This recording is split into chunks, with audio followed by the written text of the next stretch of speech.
Welcome to the Veteran State of Mind. I'm your host, Geraint Jones, and I'm very honoured to bring you a special guest today. His name is Harry Billinge MBE. Harry was a commando sapper who fought ashore at Gore Beach on D-Day. He fought through Normandy, fought on the Rhine.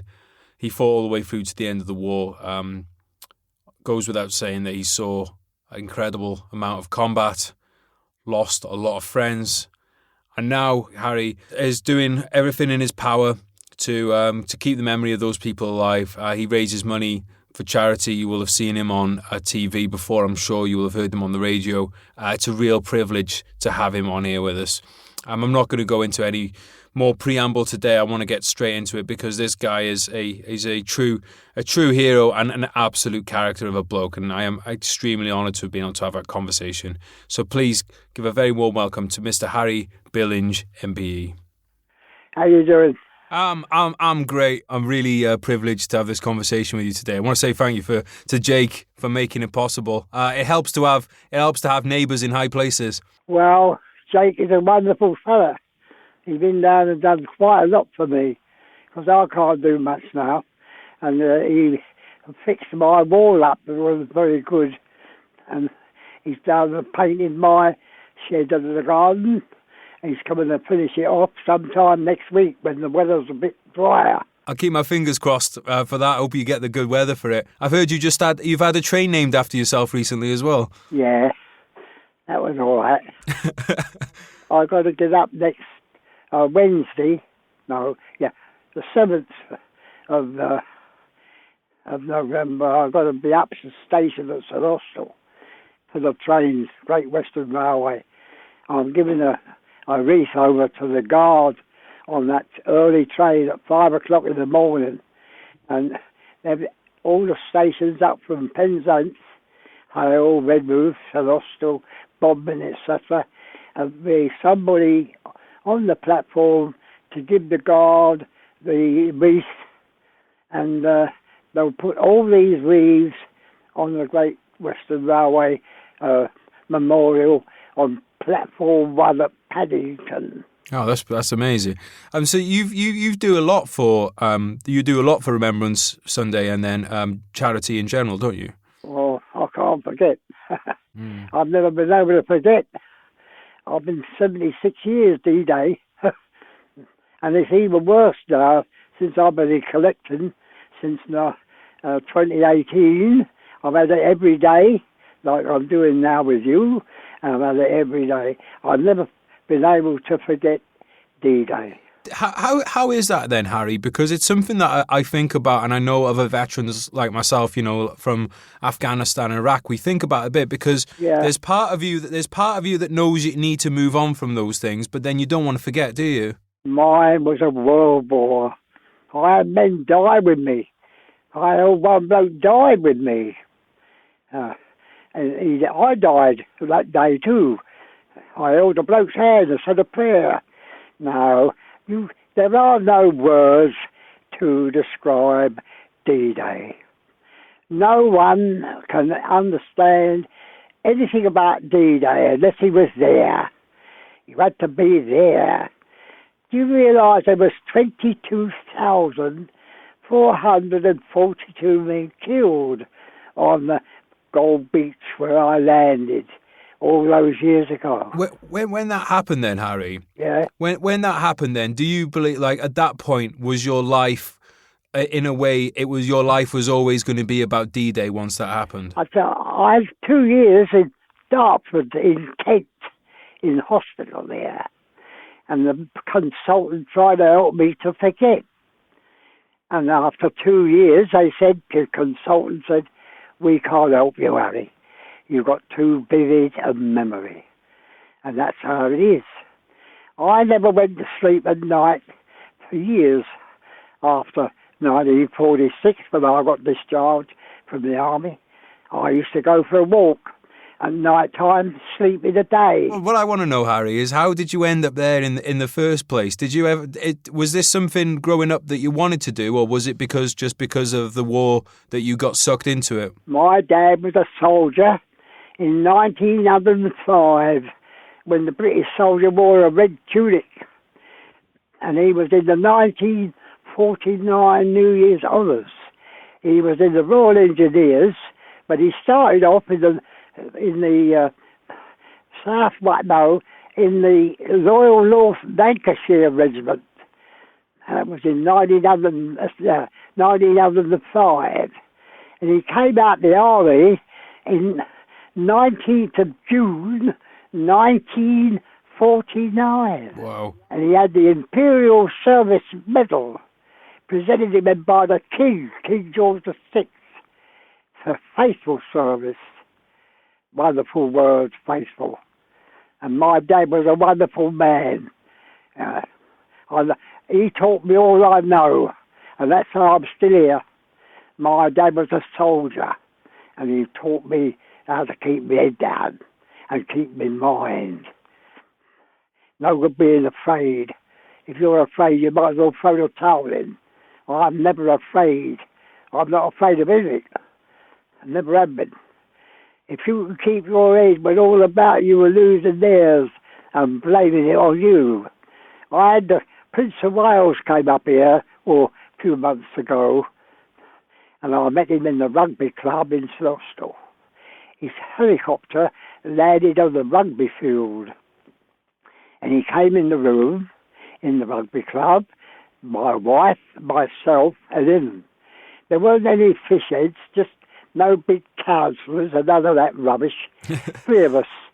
And he shook my hand when he came in, and he said, "Harry, I understand you used to blow things up."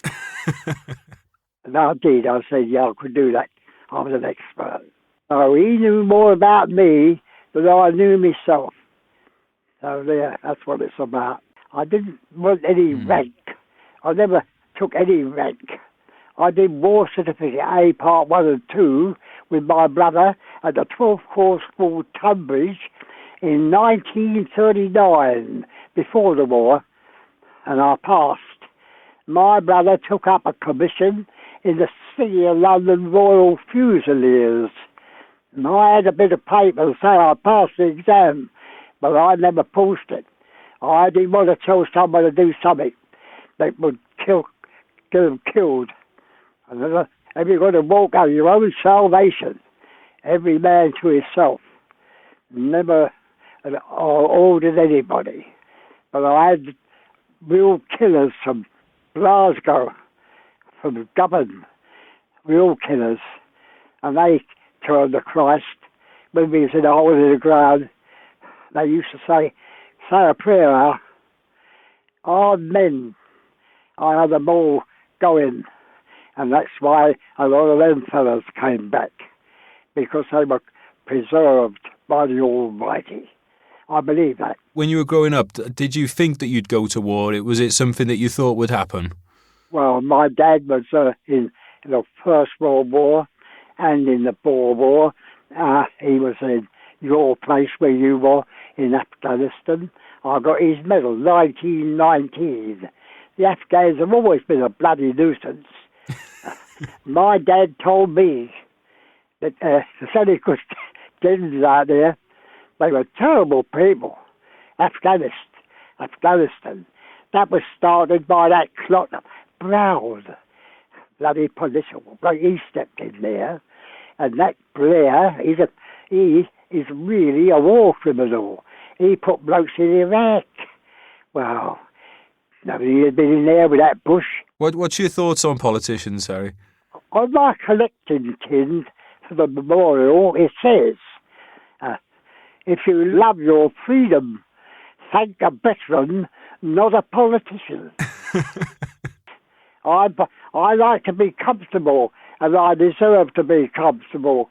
And I got the money to do that. I worked till I was 83. So I don't worry about anything anymore.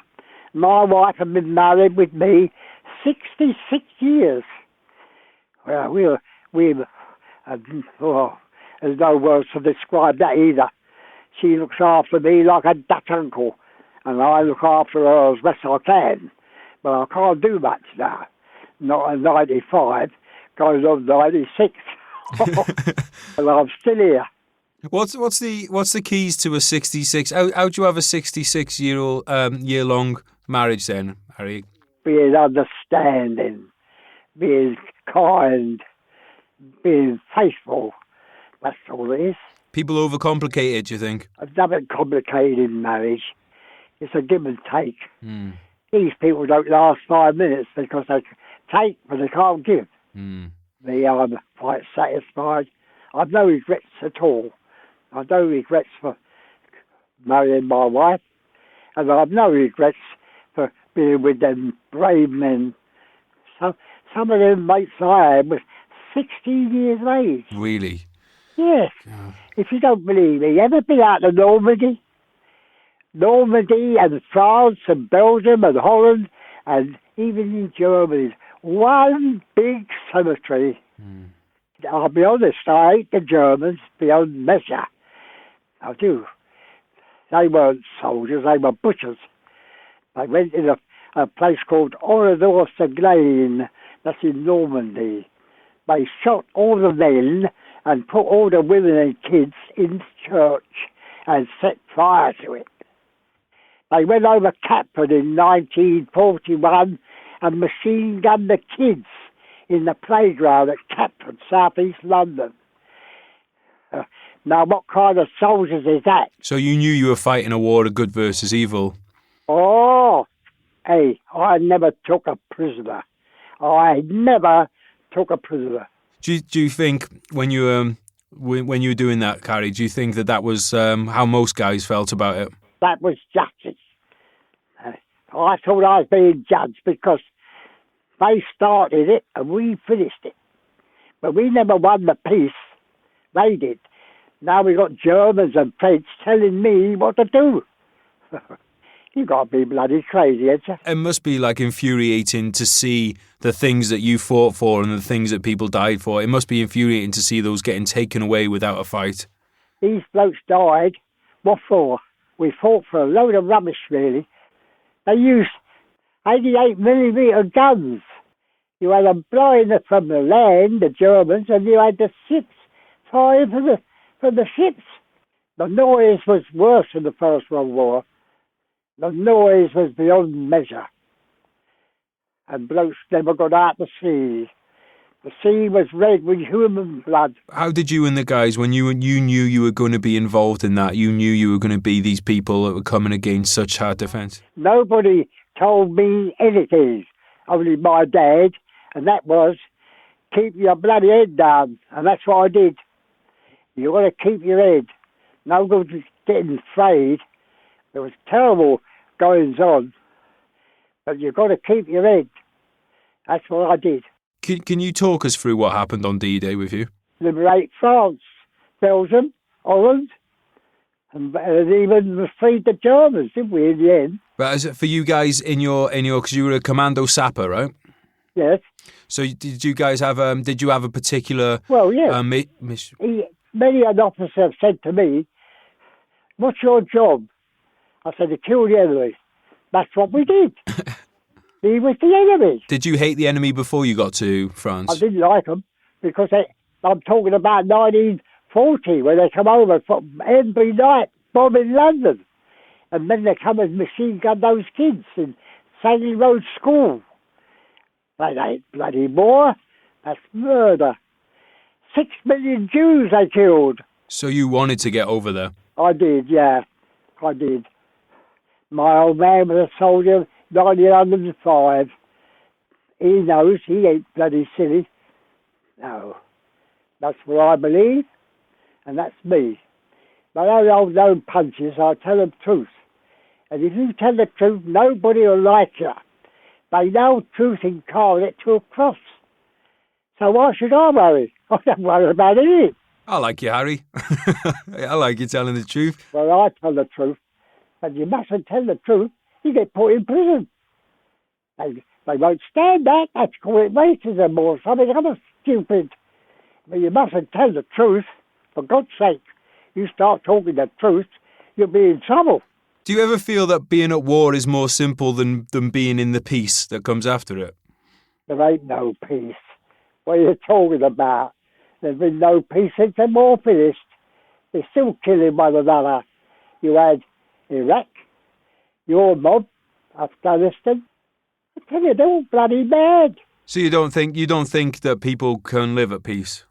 Never been. You know that. They're still killing one another. You put the news on there, you'll hear all about it everywhere. These Iraq folks are having to go at everybody. There's the Muslims against Christians. What a load of bollocks! Why do you think it is that way? That's people.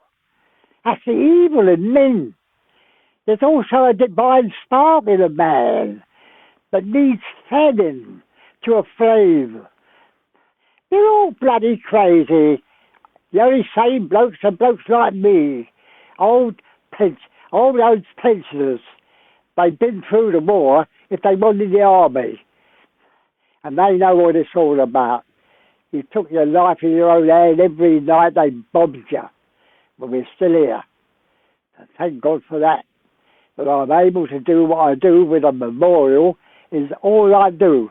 My wife gives me stick sometimes because she's fed up with everybody having to go at me and what have you. But I still carry on. They don't stop me. My wife said, "You killing yourself." Well, that's all right. A lot of blokes died I was with for nothing. So at least I'm doing something to help in the memorial. What's the most important thing for you for people to remember about the people that you served with? The fallen. That's what I want everybody to remember that. That was a big price to pay with their life to make us free. And we ain't free. We're all being held by banks now. The bank got us everybody by the balls. They got everybody, but they ain't got me because I couldn't care less. Control is what they want, really. Are you very proud to be a commando? Yeah, I am. A bloke who's committed and who's in charge of his soul and in charge of his strength. That's all you've got to be, and I am. Yeah, I am proud to think I was allowed to do what I did. And now, and not only then, but now, at this moment, to do the collecting for the memorial in Normandy. Harry, for young people listening, can you tell them about why remembrance is so important and why they should keep it going for the rest of their lives? You've got to be consistent. If you believe in something, never forget. You can't forget it then.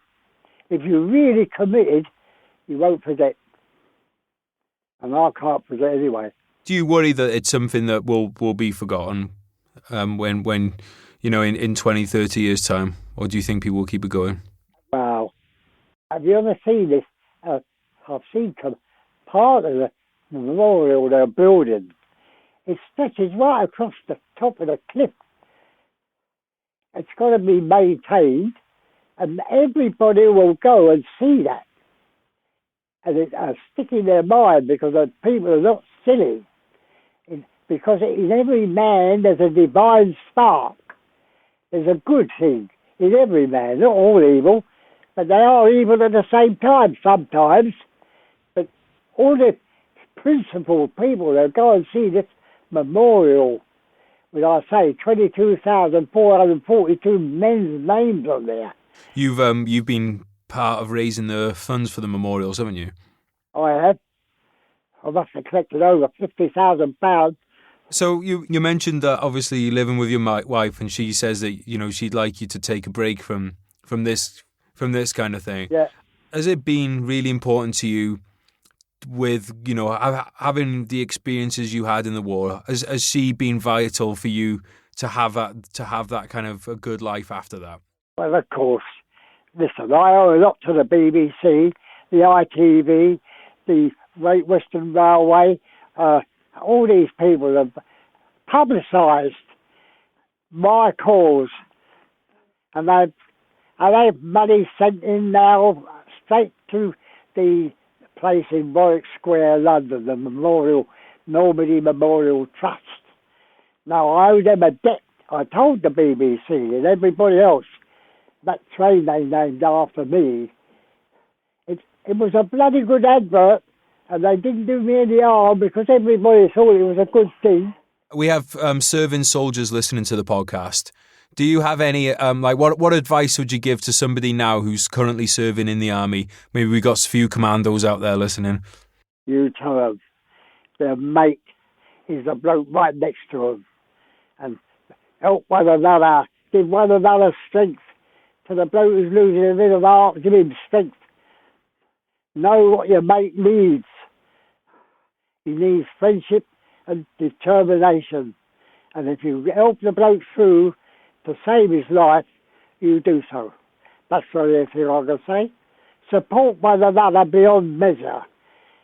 I told everybody, the fellas I was with in the war, Normandy veterans, they call them, loved one another beyond the love of women.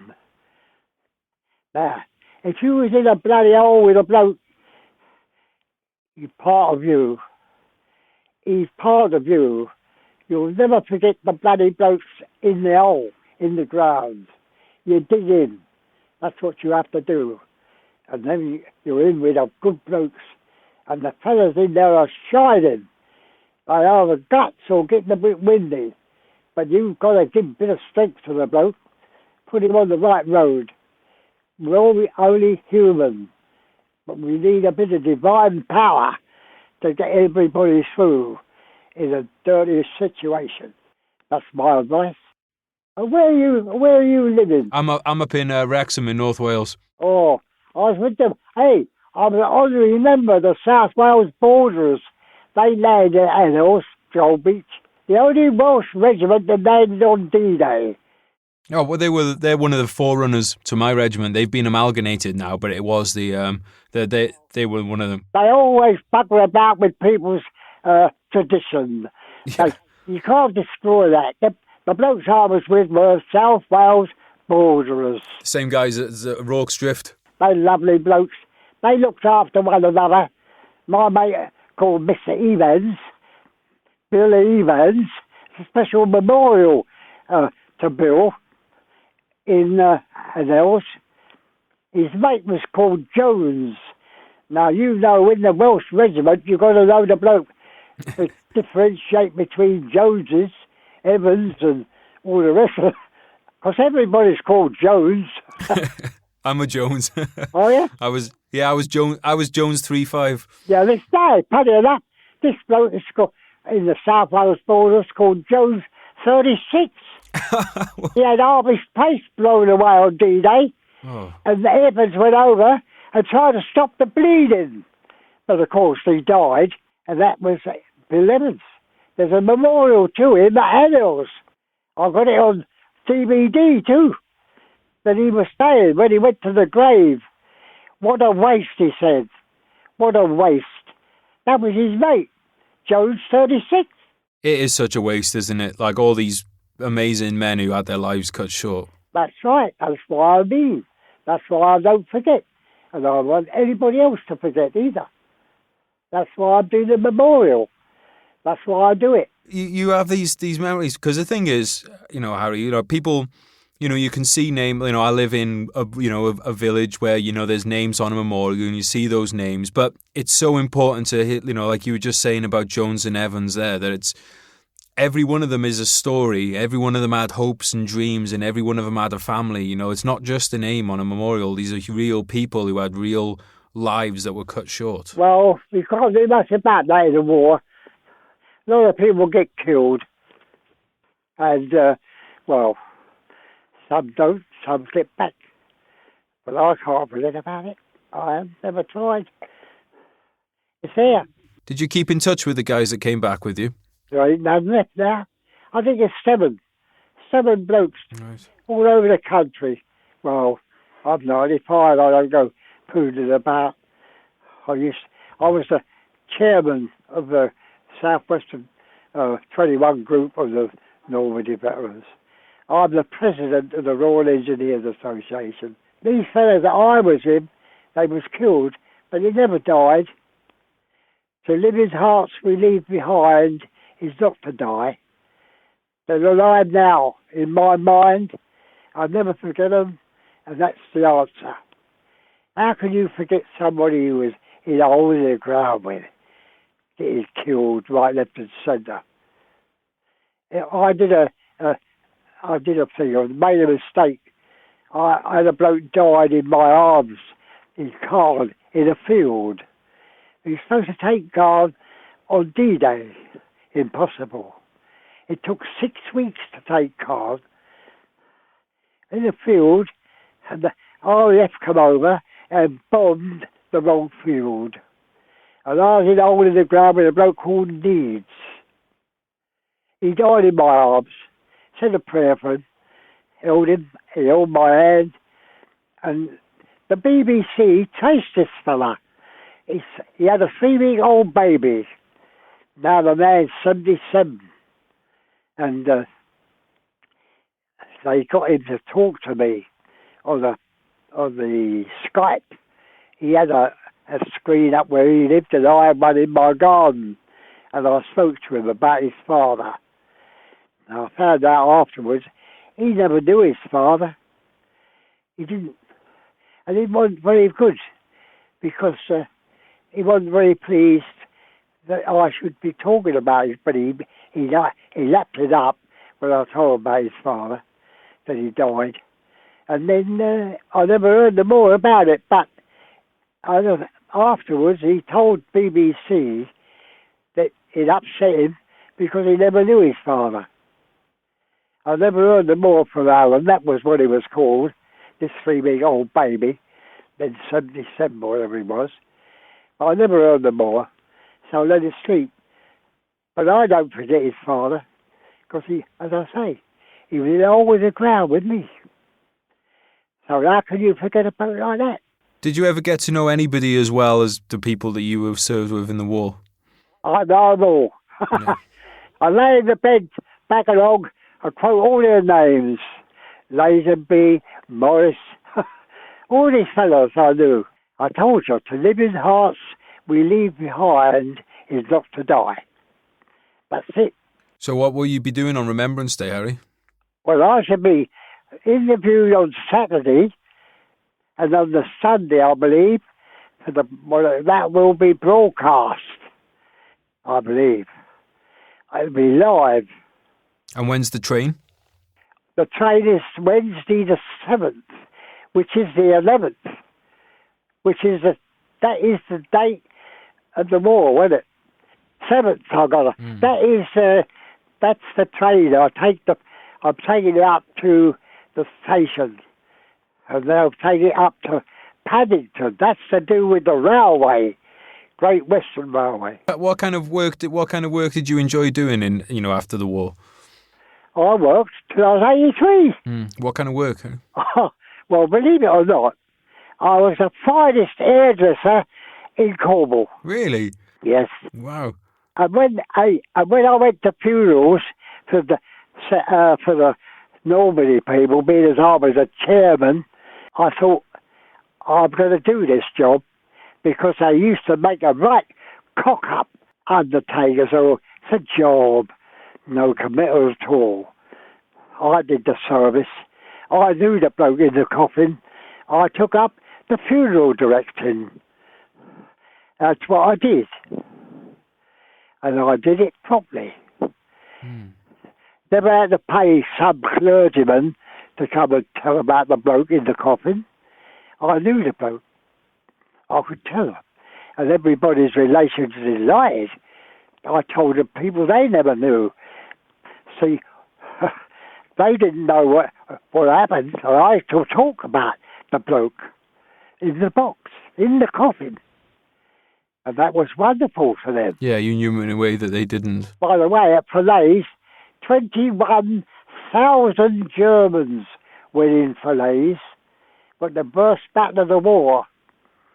Eisenhower went there and he said it was impossible to walk in Falaise without walking on human flesh.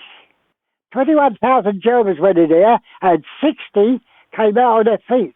It was called the Falaise Pocket.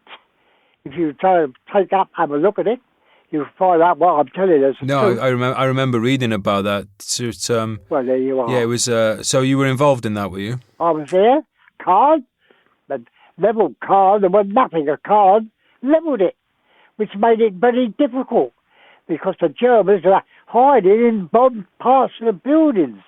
Hand to hand fighting there, mate. Use your knife. You've got to get close to the bloke before you kill him, and then you've got to live with it. It's all very well, these people are full of bullshit. There's no glory in war, no glory at all. You had to do it. It was either them or me. And I made up my mind it wouldn't be me. I just carried on. Whatever happened, I'll be there. Don't worry. Did you ever see people that didn't think like you? Did you ever see people that did try and escape? Well, I don't have silly people with me. Never had any silly people. They knew me as a straight bloke. I never asked anybody to do anything I wouldn't do myself.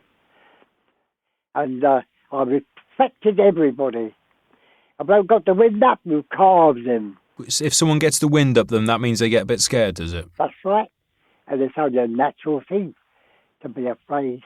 I appreciate, telling us about the war, but like I said, I also appreciate just having 95 years of wisdom passed on as well, because we end up we end up learning the same lessons again and again, don't we? So I'm hoping that not just myself, but people listening can learn from what you have to say, so that they don't have to go through, the trial and error.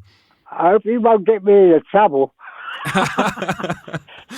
No, we'll go down together if we do. All right, my son. All right, well, cheers, Harry. Thank you so much for this. Thank you very much for your call. Cheers, Harry. Goodbye. Bye-bye. God bless you.